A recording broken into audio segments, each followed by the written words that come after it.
DNA nursing coaching में आपका स्वागत है। अपन पढ़ेंगे ओबीजी और ओबीजी की बेसिक चीज़ों से स्टार्ट करते हैं अपन। और अपन जो भी टॉपिक लेंगे तो टॉपिक इस तरीके से लेंगे कि पहले आपको उसको अच्छे से समझना है विद रैशनल, और उसके बाद में उसके क्वेश्चन सोल्व करना है। कोई भी गाइड उठा लेना, आप कहीं पर भी नहीं अटकोगे, लेकिन पहले एक एक चीज़ को समझना है। जैसे आज का अपना टॉपिक रहेगा मेंस्ट्रुएशन साइकिल, और मेंस्ट्रुएशन साइकिल के लिए अपन सबसे पहले ये देखेंगे कि सेक्सुअल डेवलपमेंट ऑर्डर,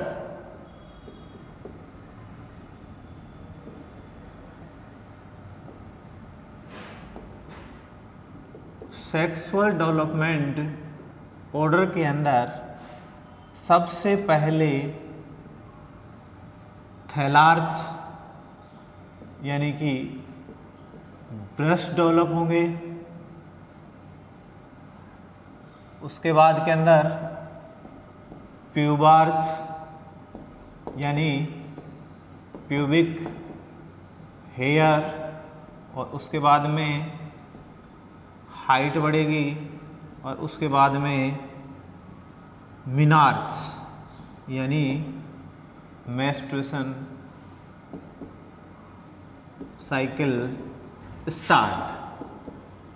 मिनार्च यानी मेंस्ट्रुएशन साइकिल स्टार्ट। मेनोपॉज यानी मेंस्ट्रुएशन साइकिल स्टॉप। अब यहाँ पर जो एग्जाम में क्वेश्चन आया था वो ये आया था कि सेक्सुअल डेवलपमेंट ऑर्डर, जिसमें थैलार्च, प्यूबार्च, हाइट और मिनार्च।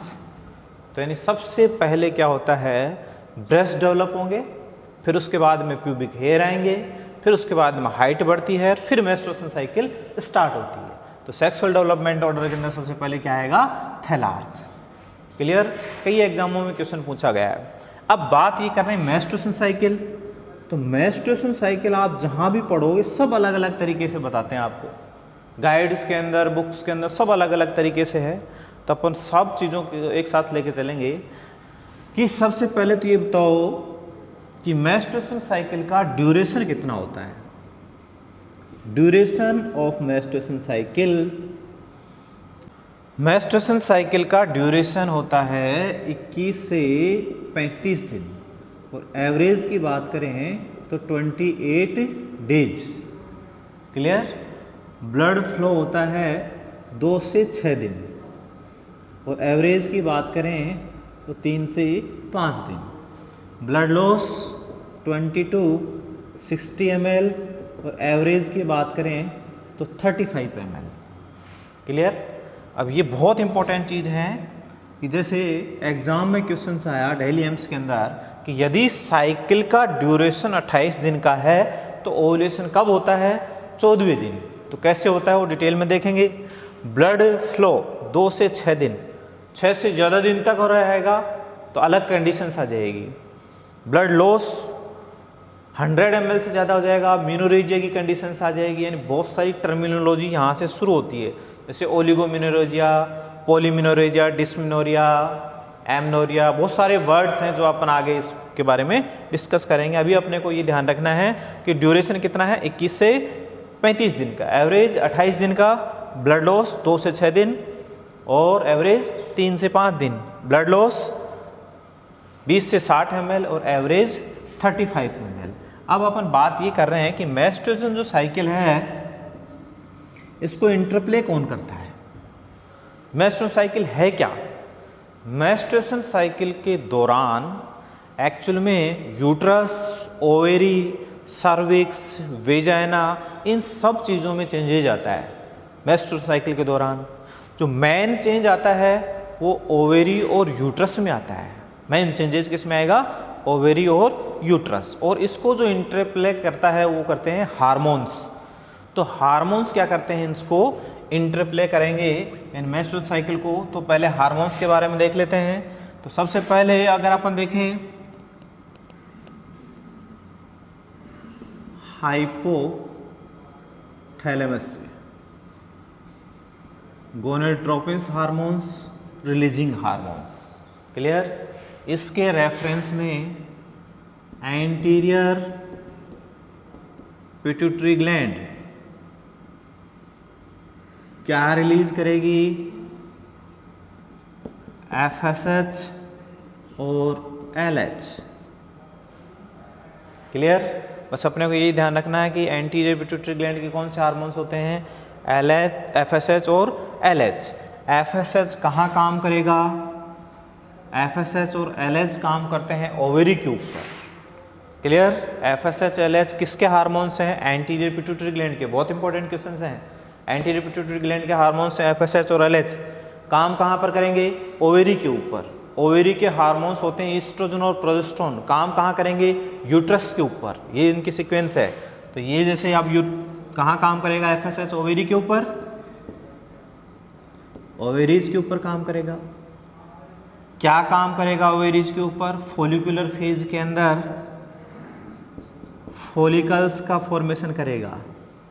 क्लियर? और ये फॉलिकल्स कौन सा हार्मोन्स बनाएगा? Oestrogen hormones. कौन सा हार्मोन्स?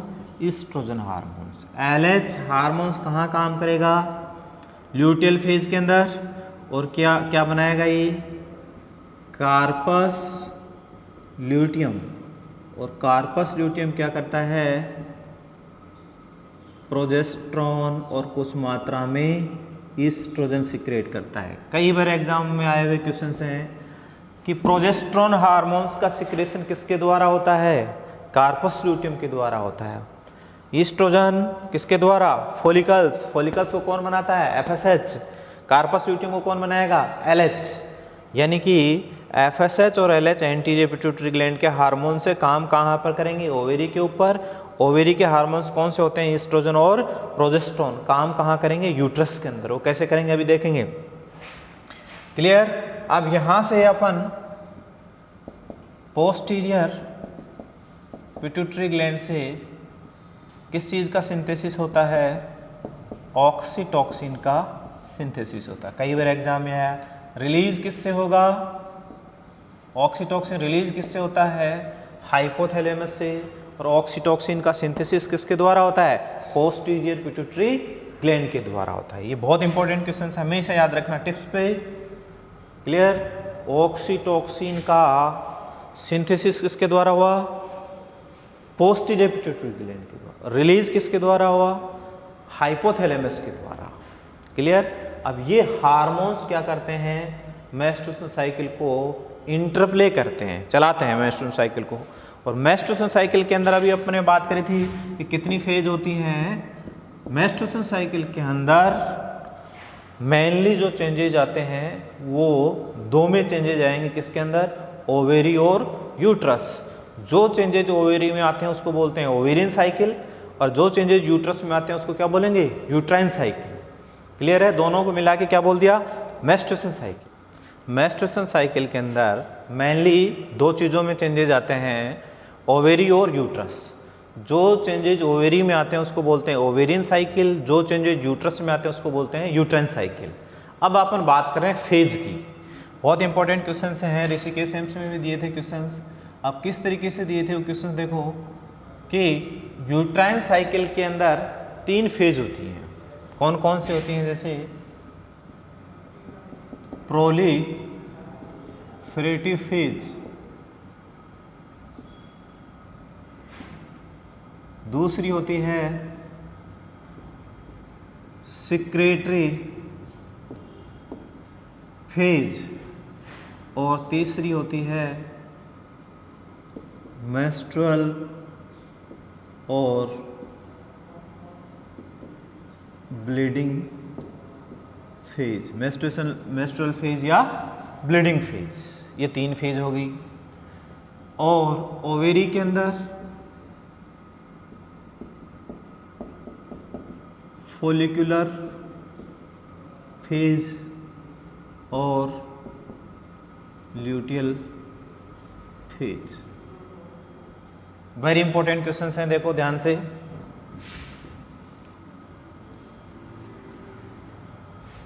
कि अब जो अपन ने कहा था कि मेंस्ट्रुएशन साइकिल 28 दिन के अकॉर्डिंग पढ़ेंगे, 28 दिन के अकॉर्डिंग साइकिल है, तो मेंस्ट्रुएशन या ब्लीडिंग फेज हो गई 1 से 5 दिन की।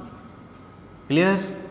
और 5 से 14 दिन तक प्रोलिफरेटिव फेज है, और इसी दौरान 5 से 14 दिन तक फोलिकुलर फेज चलेगी, 15 से 28 दिन तक ल्यूटेल फेज चलेगी और 15 से 28 दिन तक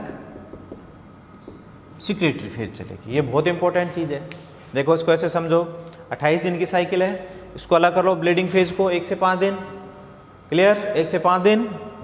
अब यहाँ पर 5 से 14 दिन तक ओवेरी में फोलिकुलर फेज चलेगी, उसी दौरान यूट्रस के अंदर प्रोलिफरेटिव फेज चलेगी, क्लियर, और ओवेरी के अंदर ल्यूटेल फेज चलेगी। तो यहाँ पर कौन सी फेज चलेगी? सिक्रेटरी फेज चलेगी।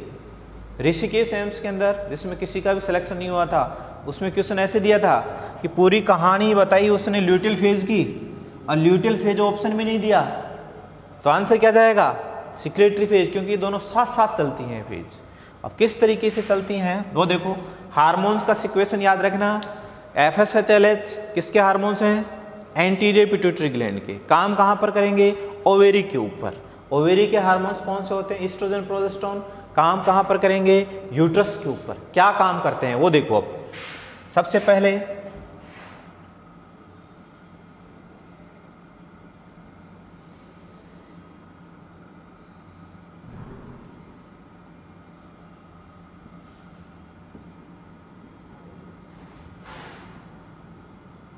पाँच से 14 दिन तक कौन सी फेज है? Follicular phase. कहाँ चल रही है ये? ओवेरी के अंदर। 15 से 28 दिन तक ल्यूटियल फेज। नाम देखो, जैसा नाम है वैसे बिल्कुल, फोलिकुलर फेज। कौन सा हार्मोन्स काम करेगा? FSH। ल्यूटियल फेज कौन सा हार्मोन्स काम करेगा? LH। क्लियर है?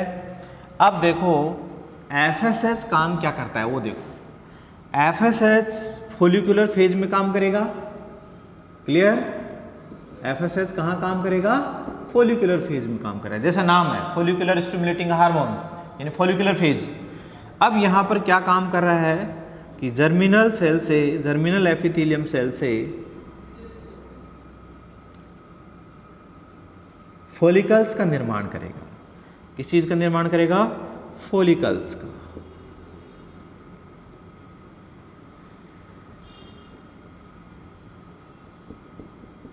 ये फोलिकल्स है। अब ये फोलिकल्स है, ये क्या रिलीज करेगा? कौन सा हार्मोन्स? Oestrogen hormones. अब ईस्ट्रोजन हार्मोन्स बना कहां पर? ओवेरी के ऊपर। काम कहां करेगा? यूट्रस के ऊपर, प्रोलिफरेटिव फेज में काम करेगा। यानी बना किससे? फोलिकल्स के द्वारा बना। अब FSH क्या काम करता है कि ये फोलिकल्स को primary follicles, secondary follicles, tertiary follicles और mature graafian follicles, mature graafian follicles, clear. अब यहां से क्या होता है वो देखो ध्यान से कि ये हार्मोन्स की बात करें FSH और LH की, तो कुछ इस तरीके से सीक्वेंस होती है इन हार्मोन्स की।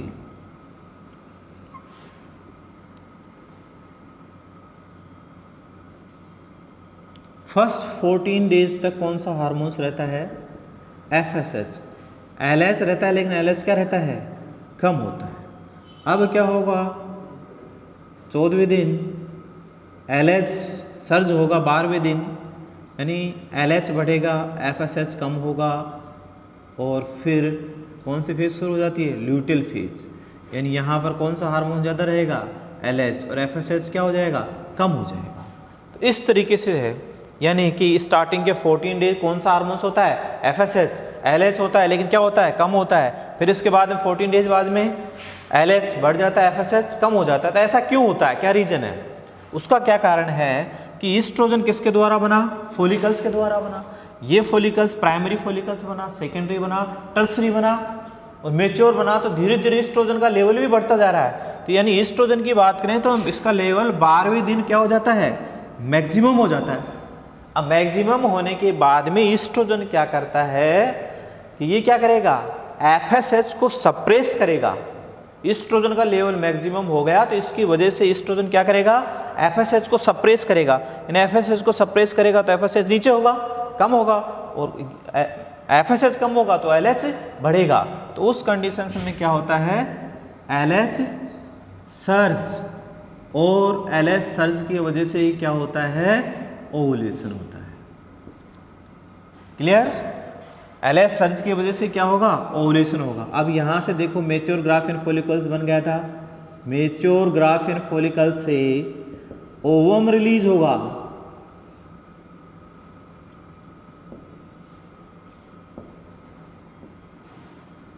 अब क्वेश्चन बनता है कि मेच्योर ग्राफियन फॉलिकल से ओवम को रिलीज कौन करता है, एलएच सर्ज।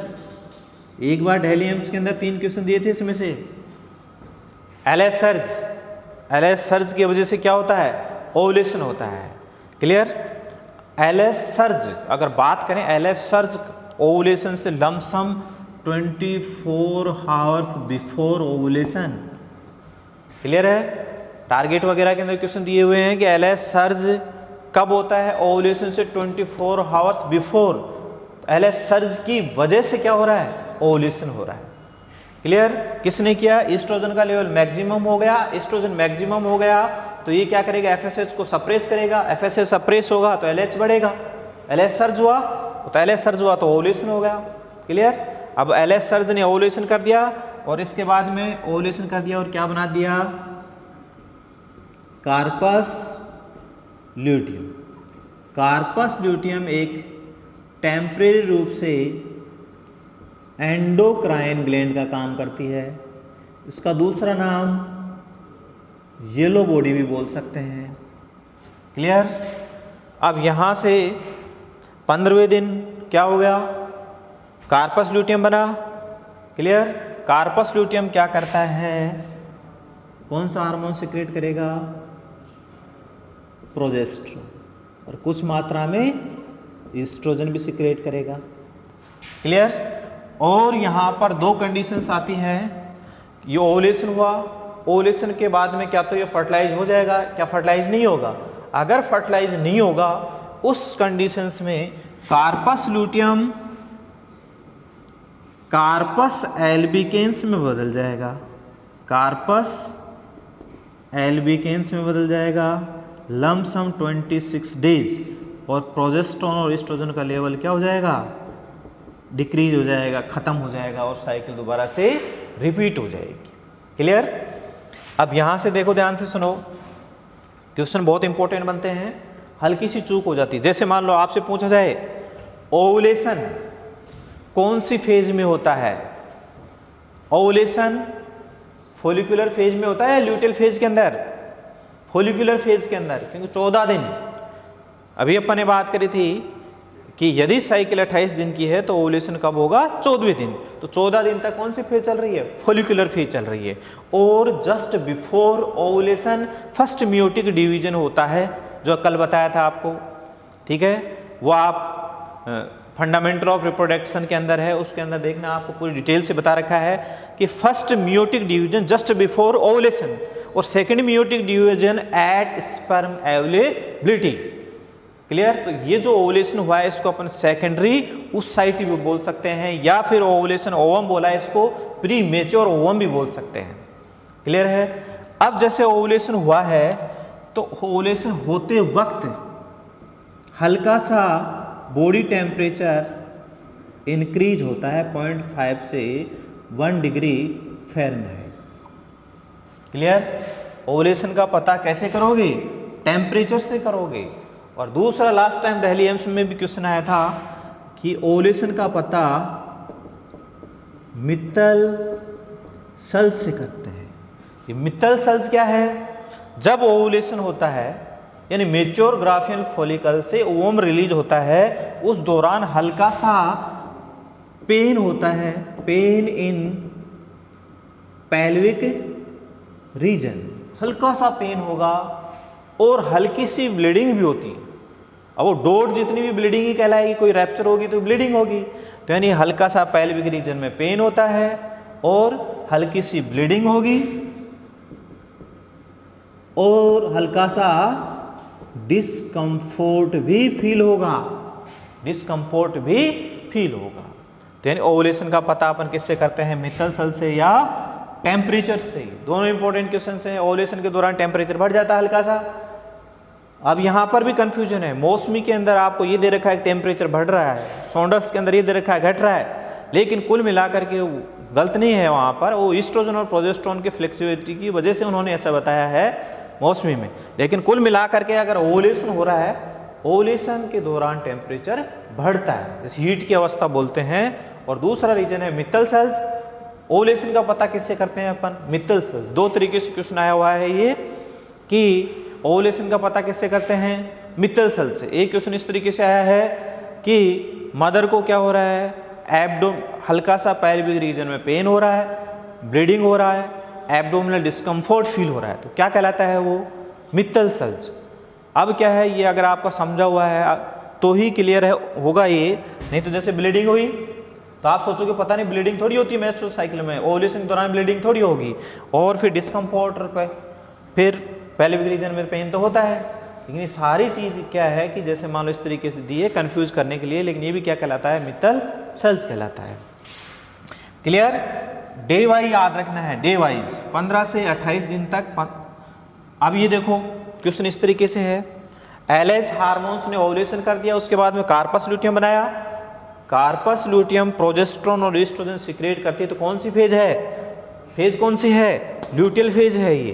कार्पस ल्यूटियम बना और कार्पस ल्यूटियम क्या करता है, प्रोजेस्टेरोन और ईस्ट्रोजन सिक्रेट करता है। कई एग्जामों में बार बार क्वेश्चन पूछा गया है, प्रोजेस्टेरोन किसके द्वारा सिक्रेट होता है, किसके द्वारा, कार्पस ल्यूटियम के अंदर। ईस्ट्रोजन किसके द्वारा सिक्रेट होता है, फॉलिकल्स के द्वारा सिक्रेट होता है। ईस्ट्रोजन बना कहाँ पर, प्रोजेस्टेरोन बना कहाँ पर, ओवेरी के ऊपर। क्लियर। एफएसएच ने क्या बनाया, फॉलिकल्स बनाया, फॉलिकल्स से क्या बना, ईस्ट्रोजन बना। एलएच ने क्या किया, एलएच सर्ज किया और कार्पस ल्यूटियम बनाया, और कार्पस ल्यूटियम ने क्या किया, प्रोजेस्टेरोन सिक्रेट किया। यानी ईस्ट्रोजन और प्रोजेस्टेरोन बना, और काम कहाँ पर करेंगे, यूट्रस के ऊपर। सेम यहाँ पर 15 दिन तक, 5 से 14 दिन तक क्या हो रहा था, एफएसएच काम कर रहा था, क्या बन रहा था, ईस्ट्रोजन हार्मोन्स। इसी दौरान 5 से 14 दिन तक प्रोलिफरेटिव फेज चल रही है। अब यहाँ पर क्या हो रहा है, कौन सा हार्मोन्स काम करेगा, ईस्ट्रोजन हार्मोन्स काम करेगा। क्लियर है, क्योंकि यहाँ पर 5 से 14 दिन तक ओवेरी और 5 से 14 दिन तक यूट्रस। ओवेरी के अंदर ईस्ट्रोजन बन रहा है, ठीक है, काम कहाँ पर करेगा, यूट्रस के ऊपर। तो ईस्ट्रोजन क्या काम करेगा, सीधा से याद रखना है, प्रोलिफरेशन का काम करेगा, सेल्स की संख्या को बढ़ाएगा और एंडोमेट्रियम की thickness lump sum 3 to 4 mm thick कर देगा। किसकी वजह से एंडोमेट्रियम थिक हुई, ईस्ट्रोजन की वजह से एंडोमेट्रियम थिक हुई। ये ध्यान रखना, बहुत इंपॉर्टेंट चीज है, बस इतना ध्यान रखो यहाँ पर। अब ये ध्यान रखना है कि ईस्ट्रोजन काम क्या करता है, प्रोलिफरेशन का काम करता है, सेल्स को बढ़ाएगा, सेल्स की संख्या को बढ़ाएगा। और एंडोमेट्रियम की थिकनेस 1 mm होती है, कितनी हो गई, 3 से 4 mm हो गई। अब यहाँ देखो कौन सा हार्मोन्स काम कर रहा है, प्रोजेस्टेरोन। बना कहाँ प्रोजेस्टेरोन, ओवेरी के ऊपर। अब काम कहाँ करेगा, यूट्रस के ऊपर। तो प्रोजेस्टेरोन क्या काम करेगा,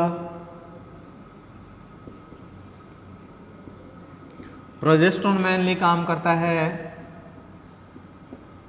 ब्लड सप्लाई, नर्व सप्लाई, और साथ में क्या होता है, प्रोजेस्टेरोन के साथ में ईस्ट्रोजन भी होता है कुछ मात्रा में। तो क्या करेगा, थिकनेस लमसम सिक्रेटरी फेज के अंदर 6 to 7 mm थिक हो जाती है। इसलिए सिक्रेटरी फेज को प्रिपरेटरी फेज भी बोलते हैं। कौन सी फेज बोलेंगे, प्रिपरेटरी फेज भी बोलते हैं इसको। सिक्रेटरी फेज को क्या बोलते हैं, प्रिपरेटरी फेज। क्यों, क्योंकि यदि यहाँ से ओवुलेशन हुआ, होने के बाद फर्टिलाइजेशन होगा तो आके कहाँ रुकेगा, सिक्रेटरी फेज के अंदर। प्रिपरेटरी फेज भी बोल दिया, यहीं जाके क्या होगा, इम्प्लांट होगा। अब यहाँ पर बस ये चीज याद रखनी है आपको, बहुत इंपॉर्टेंट क्वेश्चंस बनेंगे थे। प्रोजेस्टेरोन का काम क्या है, बस इतना ध्यान रखो, ब्लड सप्लाई और नारो सप्लाई, थिकनेस, और कितनी mm हो गई एंडोमेट्रियम, 6 to 7 mm थिक हो गई। अब यहाँ पर दो कंडीशंस हैं कि यदि फर्टिलाइजेशन होता है और या फर्टिलाइजेशन नहीं हो, यदि फर्टिलाइजेशन नहीं होता है तो उस कंडीशंस में कार्पस ल्यूटियम किस में बदल गया, कार्पस एल्बिकेंस में बदल गया। क्लियर? तो कार्पस एल्बिकेंस में बदल गया तो यानी प्रोजेस्टेरोन एस्ट्रोजन का लेवल क्या हो जाएगा, कम हो जाएगा। तो यानी due to fall oestrogen and progesterone, oestrogen और प्रोजेस्टेरोन का लेवल क्या हो गया, कम हो गया, डिक्रीज हो गया। अब काम क्या कर रहा था ईस्ट्रोजन और प्रोजेस्टेरोन, काम क्या कर रहा था ईस्ट्रोजन, प्रोलिफरेशन कर रहा था, प्रोजेस्टेरोन ब्लड सप्लाई कर रहा था, ईस्ट्रोजन प्रोलिफरेशन कर रहा था। अब दोनों के दोनों कम हो गई, इस कंडीशंस में क्या हो जाएगा, ब्लड सप्लाई क्या हो गई, कम हो गई, यानी क्या कंडीशंस आ गई, हाइपोक्सिया की कंडीशंस आ गई, ब्लड सप्लाई कम हो गई, ऑक्सीजन सप्लाई कम हो गई। ठीक है, अब ईस्ट्रोजन और प्रोजेस्टेरोन ब्लड सप्लाई कर रहे थे, प्रोलिफरेशन कर रहे थे, दोनों के दोनों कम हो गई तो ब्लड सप्लाई कम हो गई, ऑक्सीजन सप्लाई कम हो गई, तो क्या कंडीशंस आ गई, हाइपोक्सिया की कंडीशंस आ गई। हाइपोक्सिया की कंडीशन आ गई तो फिर उससे क्या हो गया, नेक्रोसिस शुरू हो गया, सेल क्या हो गई, गलने लग गई, क्योंकि ऑक्सीजन नहीं पहुंच रहा, ब्लड नहीं पहुंच रहा, ग्लूकोज नहीं पहुंच रहा, तो सेल क्या होंगी, गलेंगी। तो नेक्रोसिस की कंडीशंस में हल्की सी भी, जैसे मान लो हल्की सी भी ब्लीडिंग हुई एंडोमेट्रियम से, हल्की सी भी ब्लीडिंग हुई तो उस कंडीशंस के अंदर नर्व सेल भी है, नर्व सेल स्टिमुलेट होंगे और पोस्टीरियर पिट्यूटरी ग्लैंड से किस चीज का सिंथेसिस होगा, ऑक्सीटॉक्सिन का सिंथेसिस होगा। किस चीज का सिंथेसिस होगा, ऑक्सीटॉक्सिन रिलीज होगा, और उस कंडीशंस के अंदर ऑक्सीटॉक्सिन आ गया तो ब्लड वेसल्स, मतलब ऑक्सीटॉक्सिन आ गया तो अब क्या करेगा, यूट्राइन कॉन्ट्रैक्शन करेगा, और यूट्राइन कॉन्ट्रैक्शन की वजह से जो एंडोमेट्रियम क्या थी, सेड ऑफ हो जाएगी, उधड़ के बाहर की तरफ आ जाएगी। क्लियर? अब जैसे मान लो डायग्रामेटिक देखो, जैसे एंडोमेट्रियम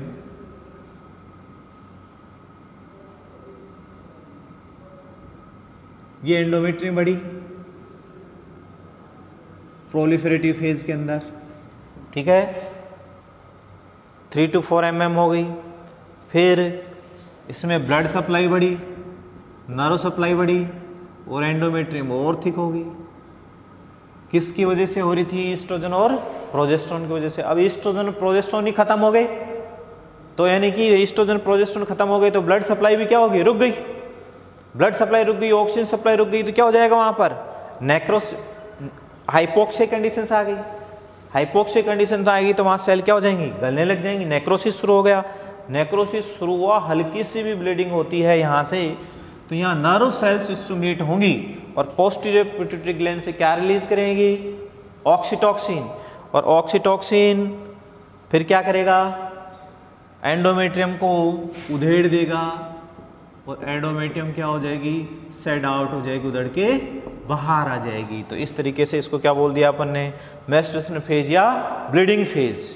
हाँ, यहाँ पर हल्की सी ब्लीडिंग हुई तो इसके अंदर एक प्लाज्मीन नाम का एंजाइम पाया जाता है, तो जिसकी वजह से, प्लाज्मीन की वजह से ब्लड का थक्का नहीं बनता। एंडोमेट्रियम के अंदर ब्लड का थक्का क्यों नहीं बनता, क्योंकि प्लाज्मीन पाया जाता है, ये प्लाज्मीन ब्लड के थक्का नहीं बनने देता और ये लेयर क्या हो जाएगी, उधड़ के बाहर आ जाएगी। केवल बेसल लेयर पाई जाएगी, बेसल लेयर लमसम 1 mm की रहेगी, इसमें रीजनरेशन की क्षमता पाई जाती है, पुनरुद्भवन की क्षमता पाई जाती है, और इस पे काम कौन करता है, एस्ट्रोजन और प्रोजेस्टेरोन। किसका इफेक्ट होगा इसके ऊपर, यूट्रस के ऊपर एस्ट्रोजन और प्रोजेस्टेरोन। क्लियर? अब इसके इंपॉर्टेंट क्वेश्चन देखो किस तरीके से एग्जाम में क्वेश्चन दिए हैं। देखो सबसे इंपॉर्टेंट क्वेश्चन था कि यहां पर आपको फेज बताना है, फेज के बारे में देता है कि FSH हार्मोन्स FSH हार्मोन्स काम करता है, फॉलिकल्स को बनाता है और इन फॉलिकल्स को मैच्योर ग्राफिन फॉलिकल्स में बदल देता है। तो कौन सी फेज है? Follicular phase. क्लियर? दूसरा क्वेश्चन देखो, LH हार्मोन्स ओवुलेशन कर देता है, कार्पस ल्यूटियम बनाता है और corpus luteum progesterone oestrogen secrete करता है। कौन सी फेज है? Luteal phase. क्लियर? अब यहाँ से ईस्ट्रोजन हार्मोन्स प्रोलिफेरेशन करता है और यूट्रस की थिकनेस, एंडोमेट्रियम की थिकनेस 3 to 4 mm कर देती है। तो कौन सी फेज है? प्रोलिफेरेटिव फेज है। और यहाँ पर प्रोजेस्टेरोन हार्मोन्स ब्लड सप्लाई बढ़ाता है, नर्व सप्लाई बढ़ाता है और थिकनेस बढ़ाता है और थिकनेस 6 to 7 mm थिक हो गई। तो कौन सी फेज है? Secretary phase. क्लियर? अब ऋषिकेश एम्स ने क्या कहा था कि LH हार्मोन्स ने ओवुलेशन कर दिया, इसके बाद में कार्पस ल्यूटियम बनाया, corpus luteum progesterone oestrogen secrete करता है। तो कौन सी फेज है? ल्यूटियल फेज है। लेकिन ल्यूटियल फेज ऑप्शन में नहीं दी उसने, ऑप्शन में दी फॉलिकुलर फेज, प्रोलिफेरेटिव, सिक्रेटरी और मेस्ट्रुएशन। तो कौन सी जाएगी? सिक्रेटरी फेज, क्योंकि 15 से 28 दिन तक ल्यूटियल फेज है, तो 15 से 28 दिन तक कौन सी है? सिक्रेटरी। और इस तरीके से भी दे सकता है एग्जाम के अंदर कि प्रोजेस्टेरोन हार्मोन्स ब्लड सप्लाई करता है, नर्व सप्लाई करता है, एंडोमेट्रियम की थिकनेस को बढ़ाता है, 6 to 7 mm थिक हो जाती है। कौन सी फेज है? सिक्रेटरी। और सिक्रेटरी ऑप्शन में नहीं दे तो कौन सी जाएगी? Luteal phase. क्लियर? इस तरीके से अब ये सही के अंदर क्वेश्चन आया कि longest phase of menstruation cycle, menstruation cycle की लॉन्गेस्ट फेज कौन सी है? अब यहाँ पर चारों फेज दे दी, follicular phase, luteal phase, proliferative और सिक्रेटरी। अब अगर अपन लॉन्गेस्ट फेज की बात करें, लॉन्गेस्ट कौन सी होगी? तो बराबर हो गई। लेकिन यहाँ पर सब अलग अलग रेशनल देते हैं, अलग अलग तरीके से बताते हैं। कई लोग ये कहते हैं, कई जगह पढ़ा होगा कि सिक्रेटरी फेज है, सबसे लॉन्गेस्ट फेज सिक्रेटरी फेज नहीं है। सिक्रेटरी फेज क्यों नहीं है? क्योंकि इसको प्रिपरेटरी तो बोल दिया, लेकिन जैसे फर्टिलाइजेशन हो जाएगा तो सिक्रेटरी फेज डेसिडुआ में बदल जाएगी। लेकिन यहाँ पर अपन ने एक बात कही थी कि यदि ओवुलेशन होता है और फर्टिलाइजेशन नहीं होता तो कार्पस ल्यूटियम कार्पस एल्बिकेंस में बदल जाएगी, और यदि फर्टिलाइजेशन हो जाता है तो उस कंडीशंस में कार्पस ल्यूटियम कार्पस एल्बिकेंस में नहीं बदलेगी। ये टेम्परेरी रूप से एंडोक्राइन ग्लैंड का काम करेगी और 3 मंथ तक प्रेगनेंसी को मेंटेन करेगी। ये भी इंपॉर्टेंट क्वेश्चन है। 3 मंथ तक क्या करेगी? प्रेगनेंसी को मेंटेन करेगी। टेम्परेरी रूप से एंडोक्राइन ग्लैंड का काम करती है ये। तो लॉन्गेस्ट फेज कौन सी हुई? कौन सी हुई longest phase? Luteal phase is the longest phase of menstruation cycle. अब जैसे मान लो अपन अलग अलग किताबों में पढ़ते हैं, किसी से पूछा कि कितनी फेज होती हैं, तो बहुत सारी बना रखी हैं, pre menstruation phase, ovulatory phase, ये फेज वो फेज। कुल मिला के आपके दिमाग में ये होने चाहिए सारे एग्जाम में, ऋषिकेश से लेकर के आप कोई भी गाइड उठा लेना, कहीं भी नहीं अटकोगे। ओवुलेशन किसकी वजह से होता है? LH सर्ज की वजह से होता है। LH सर्ज कब होता है? 24 बिफोर ओवुलेशन LH सर्ज होता है। FSH ईस्ट्रोजन हार्मोन्स है, क्या काम करेगा ये? ईस्ट्रोजन हार्मोन्स क्या करेगा? FSH को सप्रेस करेगा, जिसकी वजह से LH बढ़ेगा, ये मैक्सिमम हो गया। ईस्ट्रोजन का लेवल 12वें दिन मैक्सिमम हो जाता है, प्रोजेस्टेरोन का लेवल 24वें दिन मैक्सिमम होता है। इस तरीके से और 28 दिन की साइकिल है तो ओवुलेशन कब हुआ? 14वें दिन। और यदि साइकिल 30 दिन की है तो ओवुलेशन 16वें दिन, क्योंकि अपन जो लेस करते हैं लास्ट लेस करते हैं। अब यहाँ पर अगर अपन बात करें कि safe period, calendar method, rhythm period, ये भी एग्जाम का क्वेश्चन है। तो मेंस्ट्रुएशन साइकिल के स्टार्टिंग के जो 7 डेज होते हैं ये सेफ होते हैं, और लास्ट वाले हैं ये सेफ होते हैं। दोनों के दोनों क्या होते हैं? सेफ होते हैं। तो इसको सेफ पीरियड बोल दिया, राइथम पीरियड या कैलेंडर मेथड। क्योंकि यहाँ पर क्या है? ओवुलेशन तो 14वें दिन होगा, तो 14वें दिन होगा ओवुलेशन, तो इससे पहले ये क्या है? 7 दिन। तो सेफ है। यहाँ पर less risk to more risk आएंगे, फिर यहाँ से more risk to less risk की तरफ चलेंगे, और ये क्या आ जाएगा? Safe period. यानी मेंस्ट्रुएशन साइकिल के स्टार्टिंग के 7 डेज और लास्ट 7 डेज क्या होते हैं? सेफ है। ऐसे याद रख सकते हैं अपन, ये सेफ पीरियड कहलाएगा। और रिस्क डेज 14वें डेज तो क्या होता है? रिस्क डे होता है, ओवुलेशन होता है। ओवुलेशन की अपन स्ट्रक्चर बना चुके हैं। और ओवम की बात करें, ओवम 12 से 24 घंटे तक लाइव रहता है। ये भी एग्जाम में आया हुआ क्वेश्चन है। 12 से 24 घंटे तक ओवम लाइव रहता है। आपके सामने ऑप्शन बड़े लुभावने मिलेंगे, 12, 24, 32, 36। अब आपने पढ़ा 12 से 24 घंटे तक लाइव रहेंगे, 12 या 24। अब कई 24 करेंगे, कई 12 करेंगे, लेकिन करेक्ट आंसर है 12। क्यों? क्योंकि लाइव रहता है 12 से 24, यानी 12 में तो रहेगा ही रहेगा और से 24 में डेड भी तो हो सकता है, तो लाइबिलिटी के चांसेस कहाँ ज़्यादा हैं? 12 की तरफ। सेम थिंग स्पर्म है, स्पर्म है कितनी देर तक लाइव रहता है? 48 से 72 घंटे। ऑप्शन 24, 48, 72 और 12। वही सेम थिंग 48 से 72, यानी 48 में तो रहेगा रहेगा, 72 में क्या हो सकता है? डेड भी हो सकता है। यानी कहाँ से कहाँ तक कौन सी रेंज लेंगे, ये सारे इंपॉर्टेंट क्वेश्चंस हैं। ये बेसिक है। मेंस्ट्रुअल साइकिल क्या है? बेसिक है, बहुत जगह काम आएगी। जैसे ईडीडी निकालेंगे अपन, और भी बहुत सारे क्वेश्चंस हैं, तो क्लियर हो जाना चाहिए। मेंस्ट्रुअल साइकिल की बात करें अपन, फेज की बात करें, फेज तो 3 फेज ही होती हैं। फेज कितनी होती हैं? 3 ही, क्योंकि फॉलिकुलर फेज और प्रोलिफरेटिव फेज 5 से 14 दिन तक साथ चलती हैं। ल्यूटेल फेज 15 से 28 दिन तक, और 15 से 28 दिन तक सिक्रेटरी फेज साथ चलती हैं, क्योंकि ये तो कहाँ चलती हैं? ओवरी के अंदर, और ये कहाँ चलती हैं? यूट्रस के ऊपर। और बाद में सिक्रेट मेंस्ट्रुएशन फेज 1 से 5 दिन की ब्लीडिंग फेज। इस तरीके से क्या है, ये सेफ है। अब इसको अपन समझने के लिए एक वीडियो है, आप उस वीडियो को देख करके और भी समझ सकते हैं कि किस तरीके से एफएसएच और एलएच काम करता है, पिट्यूटरी ग्लैंड कैसे काम करती है, ओवुलेशन कैसे होता है, मित्तल सल्ज किसको बोला आपने, ठीक है, वो सारे देखें। क्या पैथोफिजियोलॉजी है इसकी, वो देख रहे हैं अपन। ये देखो यूट्रस के स्ट्रक्चर, फैलोपियन ट्यूब और ओवेरी, एनाटॉमिकल स्ट्रक्चर है। ओवेरी है, ओवेरी के ऊपर कौन सा हार्मोन्स काम करेगा? एफएसएच। तो ये देखो